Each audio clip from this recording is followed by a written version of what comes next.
Alors, on entend beaucoup parler des grands sommets diplomatiques, mais il y a un mouvement de fond plus silencieux en Afrique, Mhm. le retrait progressif de l'ONU. Oui, c'est ça. Aujourd'hui, on va essayer de décortiquer un peu ce phénomène qui est lié, d'après une analyse récente, à une crise financière assez sérieuse aux Nations Unies. Une crise inédite même. Voilà.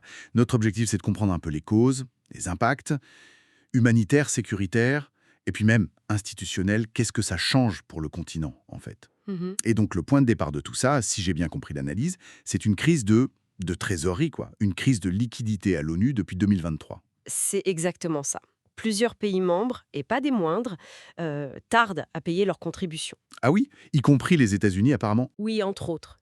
Ils ont accumulé des retards et d'autres n'ont pas versé ce qu'ils devaient dans les temps. Du coup, le secrétariat général a dû serrer la ceinture, quoi. Des coupes budgétaires drastiques. Forcément. Et comme l'Afrique accueille beaucoup d'opérations, souvent parmi les plus lourdes, C'est elle qui trinque en premier, j'imagine. voilà. Et ça se voit très vite sur le terrain. Ce qui est frappant, c'est l'impact immédiat sur les opérations les plus lourdes. Les missions de maintien de la paix. Exactement.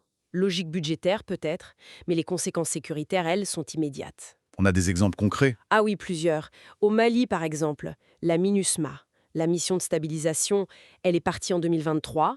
Bon, il y avait une demande du gouvernement local, c'est vrai. Oui, Mais très clairement, le fait que l'ONU n'avait plus vraiment les moyens d'assumer, ça a pesé lourd. d'accord. En RDC, la MONUSCO, bon, elle est là depuis plus de 20 ans, eh bien, elle réduit ses effectifs progressivement, départ prévu d'ici 2025. Et ça doit inquiéter les populations dans l'Est, non? Avec tous les groupes armés. Énormément. Il y a une vraie crainte de vide sécuritaire. Et puis en Centrafrique aussi, la MINUSCA, elle a moins de personnel, moins de moyens logistiques, Donc son efficacité est limitée. forcément, alors que les tensions sont toujours là. Et bon, il y a les casques bleus, l'aspect sécuritaire, mais j'imagine que l'impact humain, il est peut-être encore plus direct quand on regarde l'aide humanitaire. Ah bah oui, c'est l'autre volet et il est terrible. Là, on parle plus de stratégie, on parle de survie. Qu'est-ce que dit l'analyse là-dessus? Que le Programme alimentaire mondial, le PAM, a dû réduire les rations alimentaires. Au Tchad, au Soudan du Sud, en Somalie. Ah oui, quand même.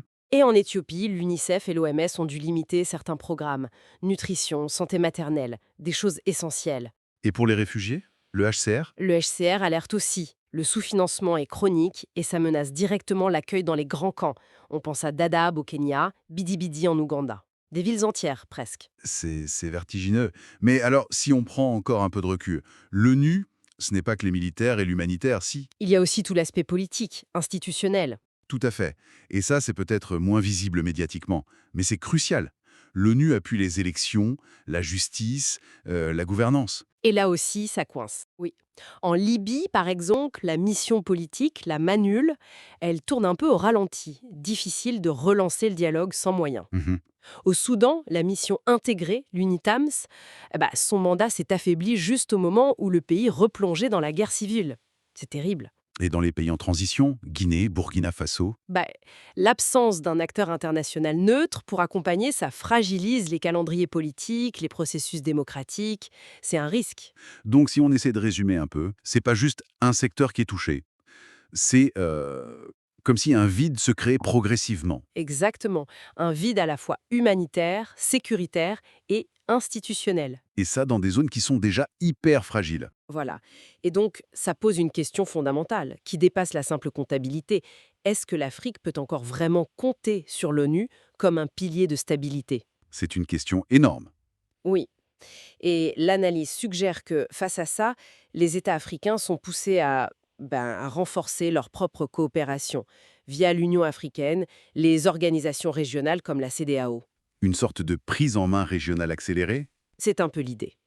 Et on voit aussi une autre tendance, la diversification des partenaires. C'est-à-dire?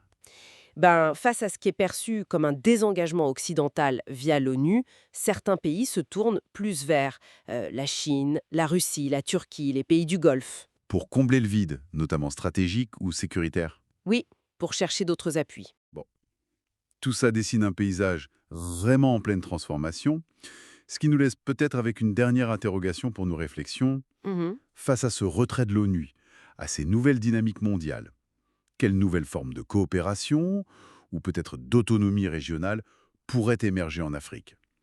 Et surtout, quels défis faudra relever pour que ces nouvelles approches soient efficaces sur le terrain?